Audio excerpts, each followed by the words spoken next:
नमस्कार विद्यार्थी मित्रांनो, कसे आहात? मजेत ना? काळजी घेत आहेत ना स्वतःची? हां, तर काळजी तर घ्यायचीच आहे. त्याच जोडीला आपल्याला सेतू अभ्यासक्रमाचा अभ्यास देखील करावयाचा आहे. तर विद्यार्थी मित्रांनो, मागच्या वेळेला आपण मागच्या भागामध्ये 15वा दिवस सेतू अभ्यासक्रम चाचणी क्रमांक 1 सोडवलेली आहे. तर आज आपल्याला दिवस 16वा या घटकाचा अभ्यास करावयाचा आहे.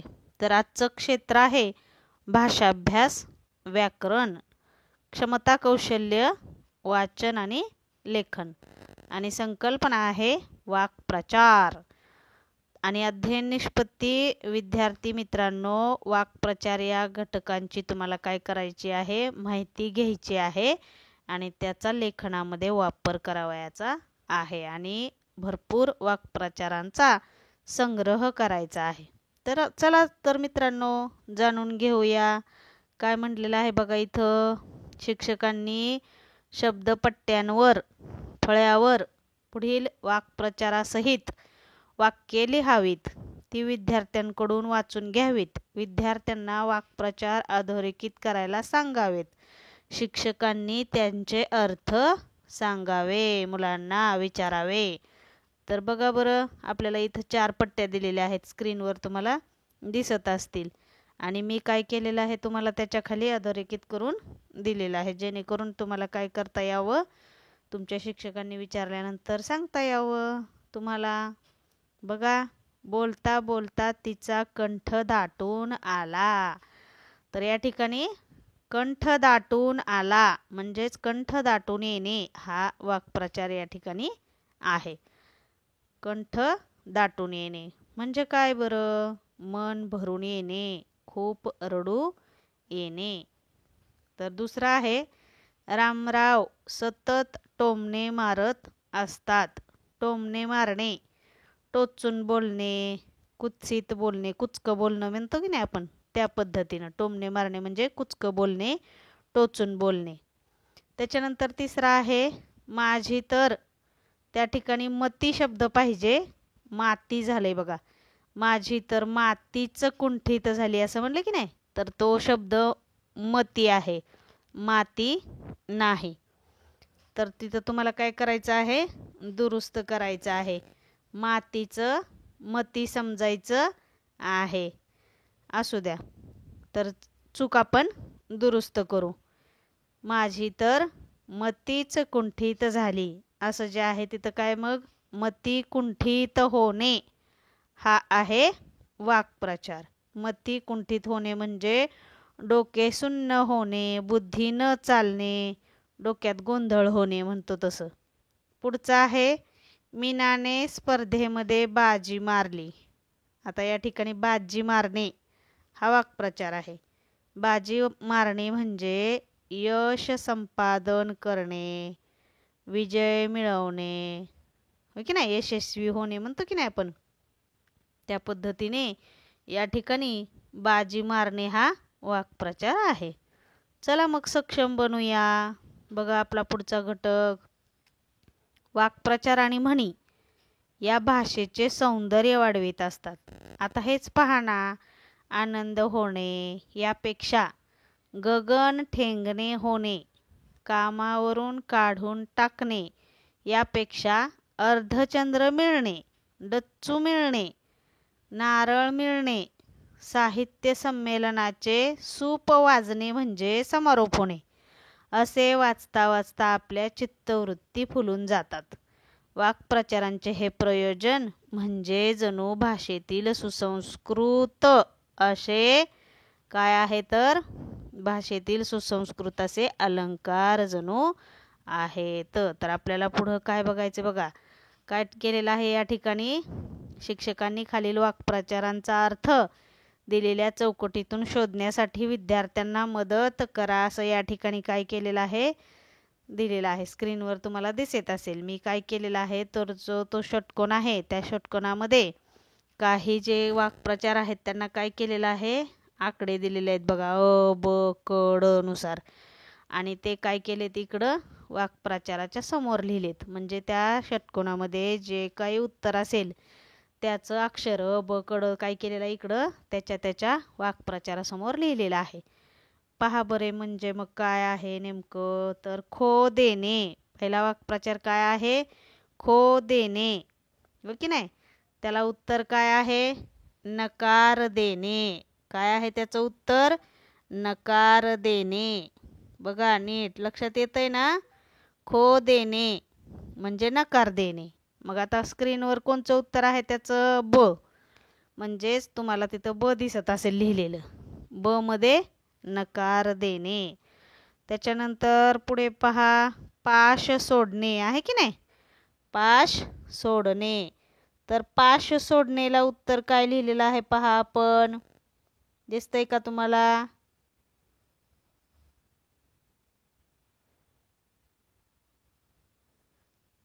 पाश सोडणे बंधनातून मुक्त करणे म्हणजे ड आहे का. दिसलं का. हां तर सापडलेलं आहे तुम्हाला. त्याच्यानंतर आहे हेक्का धरणे आहे की नाही. हेक्का धरणेला काय आहे हट्ट करणे. आणि त्याच्यानंतर भावनांचे मोहळ चेतवणे भावना जागृत करणे. तर अशा पद्धतीनं या ठिकाणी काय करायचं आहे तुम्हाला उत्तरं लिहायची आहेत. त्याच्यानंतर काय म्हणलेलं आहे बघा खाली दिलेल्या आकृतीमध्ये शरीराच्या अवयवांवर आधारित विविध वाक्प्रचार प्रचलित आहेत ते वहीत लिहा. शिक्षकांनी प्रत्येक वाक्प्रचाराचा अर्थ समजून सांगावा. तर अशा पद्धतीने या ठिकाणी काय केलेलं आहे तुम्हाला कशा चित्र दिसत आहे रे. डोळ्याचं चित्र दिसतंय की नाही. हां तर त्या ठिकाणी काय केलेलं आहे आपला डोळा हा अवयव घेऊन त्याच्यावरून काय केलेलं आहे वाक्प्रचार दिलेले आहेत आणि त्याचा अर्थ काय करायचा आहे आता आपल्याला समजावून घ्यायचा आहे. तर बघा बरं डोळे मिचकावणे आहे की नाही. डोळे मिचकावणे म्हणजे डोळ्यांनी खाणाखुणा करणे. त्याच्यानंतर डोळा मारणे म्हणजे डोळा घालणे हो की नाही. त्याच्यानंतर डोळे पांढरे होणे धक्कादायक प्रसंग निर्माण होणे. त्यावेळेला आपण म्हणतो की नाही डोळे पांढरे झाले. एखादी धक्कादायक घटना घडली की आपण म्हणतो डोळे पांढरे झाले. डोळे निवणे म्हणजे समाधान होणे. आणि त्याच्यानंतर डोळे मिटणे म्हणजे रागावणे.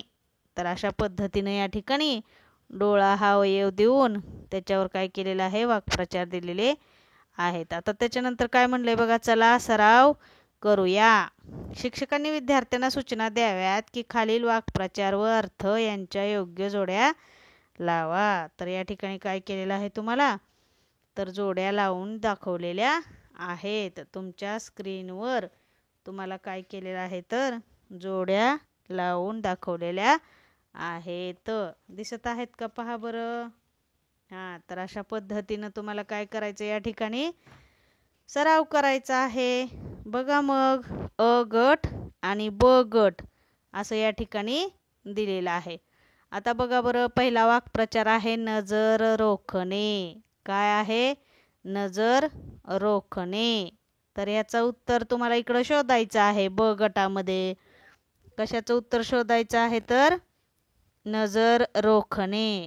तर निर्भयपणे पाहणे.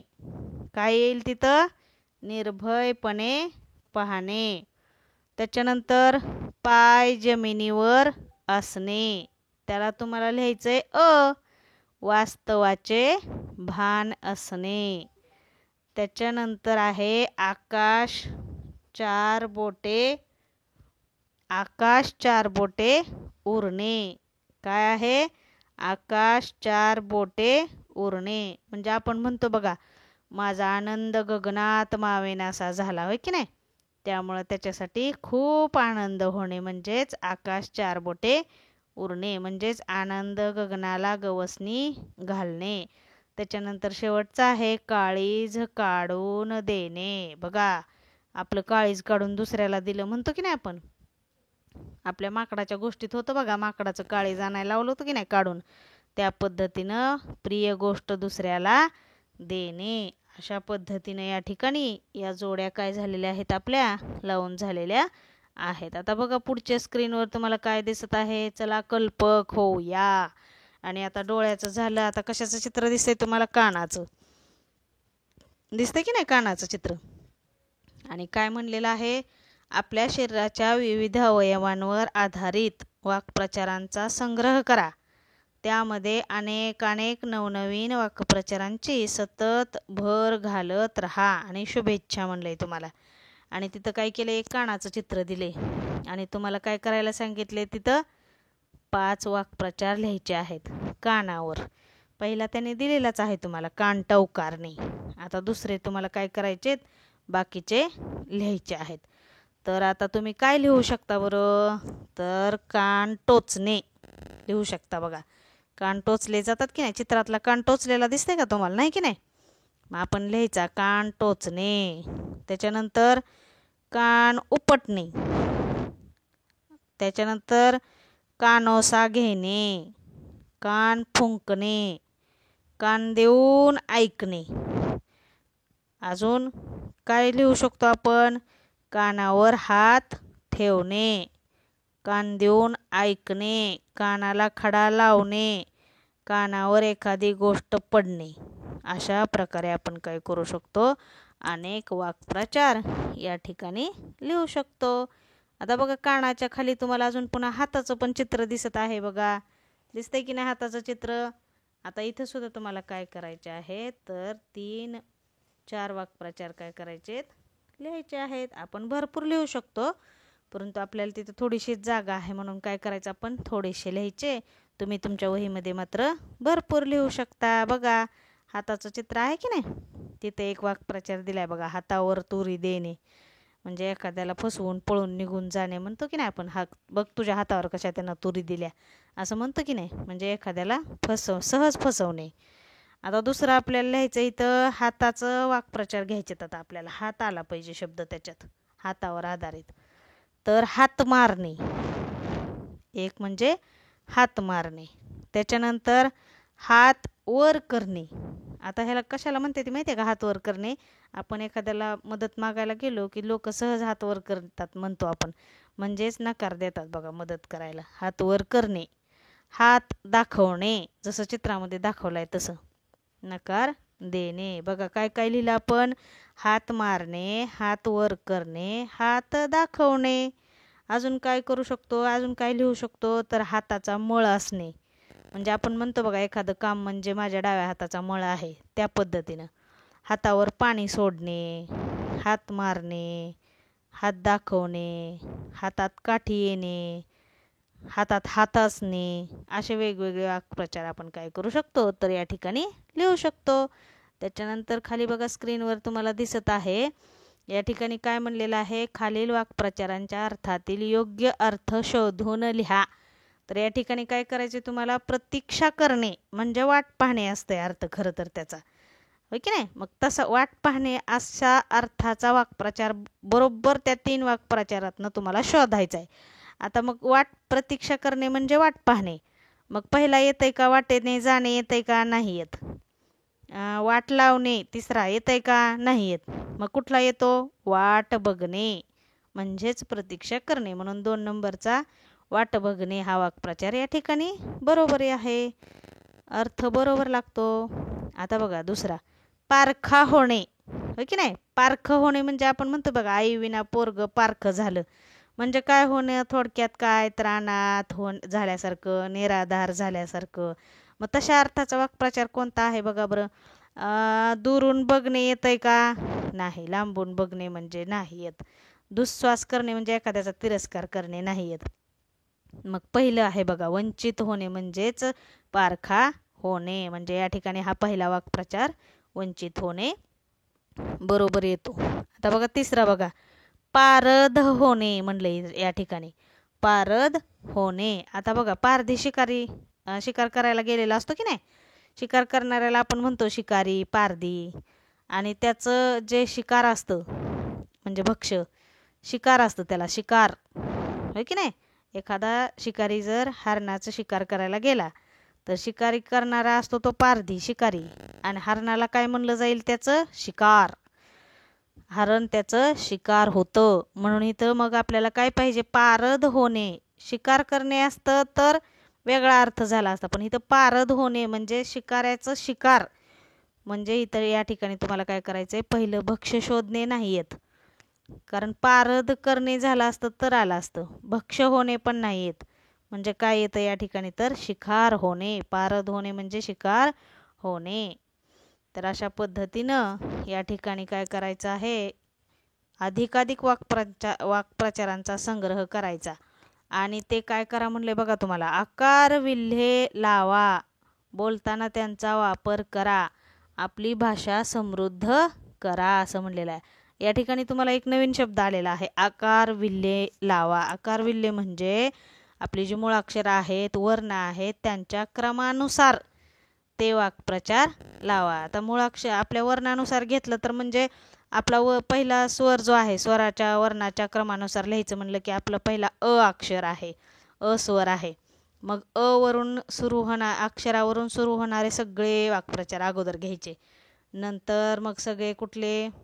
अ झाल्यावर आ, त्याच्यानंतर ई, अशा पद्धतीनं क चे सगळे, परत ख चे सगळे, अशा पद्धतीनं काय करायचं आहे? या क्रमानुसार तुम्हाला या ठिकाणी वाक्प्रचारांचा संग्रह करायचा आणि तो आपल्या वहीमध्ये लिहायचा आहे. बोलताना त्याचा आपल्याला वापर करायचा आहे. शिक्षकांना ते तुम्हाला काय करायचं आहे? दाखवायचं आहे. तर अशा पद्धतीने आपला हा 16व्या दिवसाचा अभ्यासक्रम या ठिकाणी पूर्ण झालेला आहे. आणि व्हिडिओ आवडला असेल तर लाईक, शेअर आणि सबस्क्राईब करा, नक्की करा. इतर मित्रमंडळींना सुद्धा व्हिडिओ शेअर करा. तोपर्यंत याच अभ्यासक्रमाचा अभ्यास करा आणि पुढचा व्हिडिओ पाहायला विसरू नका. तोपर्यंत स्वतःची काळजी नक्कीच घ्या. धन्यवाद.